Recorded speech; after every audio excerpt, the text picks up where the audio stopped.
What is going on, YouTube people? Neo Cards and Comics here today for this is like a mail day slash pickups video, but also I'm wondering, I don't know if I screwed up, but I don't know. I'm not feeling as great about one of these purchases as I was when I initially made the play. I think it'll end up being okay, but I don't know. I'm feeling less great about it today than I was 2-3 weeks ago when I bought this.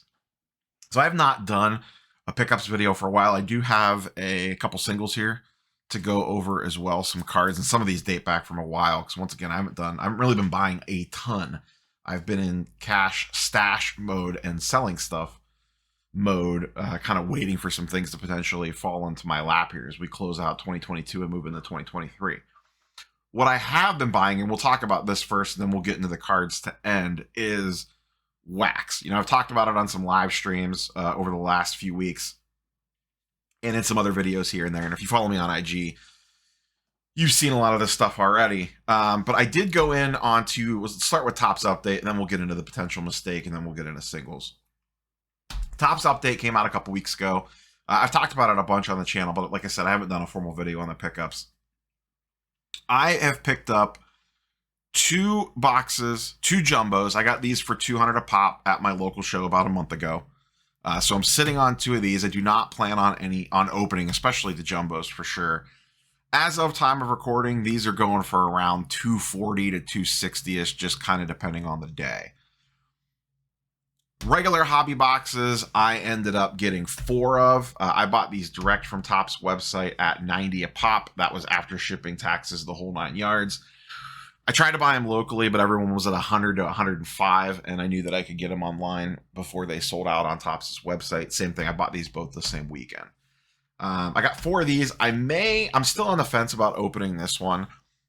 The box came a little pushed in. You could see it there. It's probably fine. I'm like 99% sure it's fine. I think I'm just using that as an excuse to rip the box, to be quite honest. So I may end up opening this one, but as of right now, I've just been sitting on it sealed. I feel pretty good about Topps Update 2022. I think it's a fantastic product. Now, I am a little worried, and this isn't the thing that I think I made the mistake on. I am a little worried about the fact that Chrome Update is getting a hobby box release, and that potentially putting a little pressure on pricing on these. Because people are going to flock to the Chrome. Typically, it was always a Target release, mega box only. They were kind of harder to track down, limited print counts, this, that, and the other thing. But now, with it potentially getting a full hobby release, and I don't know, I need to double check this. I don't know if they've even stated this clearly yet. The retail release, is it going to be just Target, or are they blowing it out to everywhere? I haven't seen that stated anywhere yet. I haven't dug into it. So if you know, leave it in the comments down below. But that could potentially negatively impact Topps Update paper. We also don't know what the short prints are going to look like, the parallels, the whole 9 yards there. So it could not affect it that much. And I'm not super worried about it once again. So we'll see how that ends up playing out. But I got 4 of these, 2 of these. So that ended up running me about $800. $200 a pop on these, so $400 in jumbos, and then $400 in single hobby boxes. I don't really have an exit strategy per se on these. I'm not one of those people that if it reaches this price, I'm going to go ahead and move it. I really like to kind of read the room at a particular time and see what it's doing. If this class gets even hotter and starts next season really strong and the wax jumps way up on this stuff, I'll probably do what I typically do when I buy multiples of anything and slowly sell it down. So, if by some crazy reason these get to $200 a box, I would probably sell 2 off and then free roll the last 2 as an example.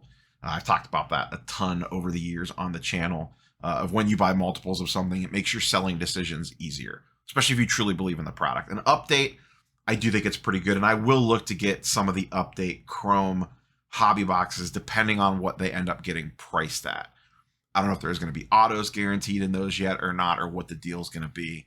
But that is on my radar as a product to snag as we close out the year. The one I may have made a mistake on. Like, I don't think it's going to be a huge mistake. A mistake might be too strong of a word, but the Prism retail boxes. I still really like these, but the sentiment around retail product for this year, 2021 specifically, is not great. Now, ultimately, supply and demand may end up winning out on that. And these were only, and once again, part of the appeal when I bought these was the fact that these are $100 boxes. They're not very expensive. I think I like the idea of if people want a cheap product to rip, that they may lean towards something like that because it's nowhere near as expensive as a hobby box. And in my opinion, it might be a little bit more fun to rip than a mega because it's like you're kind of getting a full box. There's 24 packs in there. There is no auto, so that hurts it a little bit. There is a retail exclusive pink Pulsar. I'm not hating myself for this, but I don't know. What do you think? Did I screw up? I bought 6 of these. I'm basically into them for, I think, $6.25 for the 6. I got some at under $100 and some for slightly over. Basically, currently right now, they haven't moved. They've been sitting at like 98 to 105 a box at the moment, and it's still obviously very early on in the product life cycle for this. I think I'm semi-protected from super downside risk, but I don't know that I'm necessarily going to kill it on this one. I don't know. Once again, curious for your thoughts and comments on this one down below. I make mistakes all the time on this stuff. I don't think I made, like I said, I don't think it's a massive mistake that I made on this. But I just don't feel as good about it having ripped some of the Prism blasters and even like the optic. I know it's not the same product, but the print quality on this Panini stuff this year just seems god awful. So now I don't plan on ripping this. I thought about maybe opening a box just to kind of see how it is. Maybe I'll go watch some breaks online, some more breaks online. But I don't know. This is the one that I'm a little skeptical on. And once again, I'm into this for 600 and 800 into the Topps baseball. In hindsight, I wish I would have just bought like 3 more jumbo boxes at 200 and skipped this altogether, to be quite honest. So that's kind of where I sit right now at wax, and I continue to look at more wax as we kind of close out the year here. I'm recording this before Thanksgiving, probably to go up on the Wednesday before Thanksgiving. I am really looking forward to see if there's any good Black Friday deals, specifically around Magic the Gathering wax. I'm really focusing on that right now, and I actually bought. Listen. I don't know how to say this, but I'm sorry, guys and girls. I bought some Pokemon cards. I know. I'll be right back. I gotta go take a shower real quick. I feel icky. Some elite trainer boxes for one of the products. I don't even remember which one. Popped up on Sunday at 50% off. The internet basically said this is way too cheap. This is a really good deal. So I bought 3 of them. That was the limit. It was limit 3. As I said in some Discords and stuff, I think I've spent worse. I've lit $75 on worse things on fire, like optic blasters for sure. So if any more decent Pokemon wax pops up, the other good thing about that, kind of like with Magic the Gathering, is if I buy it, I am not tempted to rip it. This, for example, the pushed in box, I'm looking at every excuse humanly possible in the back of my brain to try to tear the cellophane off this box and open it.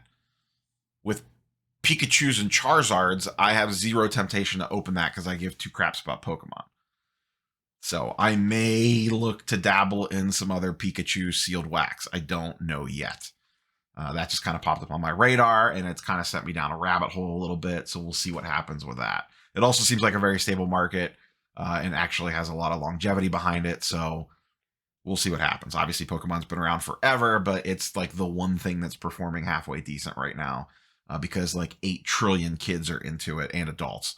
So let's close out with just a couple of the singles that I picked up recently, and I don't think I've showed these on pickup style video. I picked this up at a show months ago now, and I don't think I've ever actually showed it on camera. Picked up a Jose Ramirez Topps Dynasty. Anyone that's followed the channel knows I love me some Topps Dynasty game used patches. This has a gorgeous patch on it. Obviously not Wahoo patch, but very nice 3-color patch with a lot of stitching and the big red swatch down the middle. Nice on-card auto of J-Ram. I think I got this for like 130, 140 or something off a dealer cash. I think it was like 2 shows ago.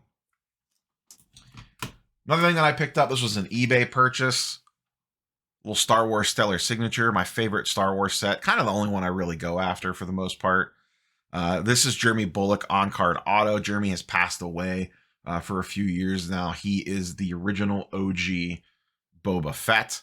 So I have this to pair up with the Pedro that I've had for a while. The 2 main Mandalorians that I am big fans of. So I've been looking for a Jeremy Bullock for a while. This popped up at a decent price at Buy It Now. I just slammed it. I probably could have got one a little bit cheaper if I waited for auction. I've had this for about a month or so as well, but just haven't had time to include it in a video yet. I'm always looking at Stellar. Stellar is my Star Wars version of Topps Dynasty. Like, I just have a generic save search for it. I'm always looking for it. And the last card, which I actually just got this in last week, is also a Stellar. 2017 Stellar, which is the first year Stellar signatures, and is probably the best looking year by far. I've wanted a Lando auto for a while, but I really wanted a 2017 one because I think it has the best image, and he has a really good signature. So just a really nice looking Billy D here on the Lando. Iconic character, obviously, from Star Wars Legend, and just a great photo. You get the Lando, blue shirt and cape. He's got the little Lando smirk going on right now. Just a good auto. He has a lot going on his auto. So the fact that it's like not streaky at all, really, across that whole entire thing, I'll take as a win. But just a great looking card. I think this one's numbered out of 40. Yeah, this is just a base out of 40. And I believe the Bullock too is, just a base out of 40. So these are my 3 Stellars so far. I'm still actively looking for a Harrison Ford. That's the big one that I'm missing. I could have pulled the trigger on one a couple times, but the prices on those seem like they continue to keep coming down. So I'm just being patient on it. If one popped up and it was the right looking card with the right looking signature, I would pull the trigger on it. We'll see. I would love a 2017. One popped up on eBay about 2 or 3 months ago for a really high, well, I guess in hindsight, it wasn't a high Buy It Now. It was a bin of 2,900 and it started at auction at like 1,800. And I was going to bid on it, hoping I could get it under the $2,900 mark. And someone came along and smacked the bid on it at 2,900. So I never even got a chance to bid on it.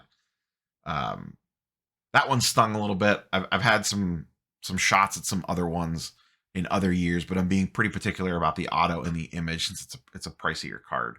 But I really want a Ford Stellar for Han Solo for sure to add to the collection. I don't chase a ton of Star Wars stuff, but I do like the actor on-card autos.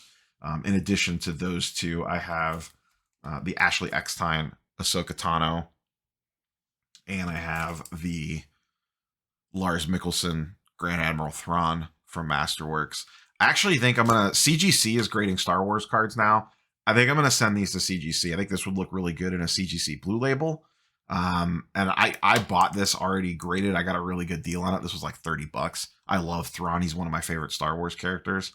And I could have cared less that this card was graded. So I may actually just crack this out in CGC because I think these both would look good in CGC slabs. The Blue Label with the blue on this and the blue with the Thrawn, I think would look pretty good. So might crack those out at some point in time and send them in. I got some random stuff that needs to go to CGC. Stellar, I would never open these. These are like flawless. They have the sealed sticker on it. I would never take a Stellar out of one of these cases. I don't think it adds any value at all grading it. So that's all I have for you, boys and girls. Those are my pickups. Everyone have, like I said, this should, unless something crazy happens, so I might sound like an idiot saying this at the end of this video if it posts after because a bunch of news happens or something. But if this does go up before Thanksgiving, everyone have a wonderful Thanksgiving. Get some good Black Friday deals. We will catch you guys and girls on the next one.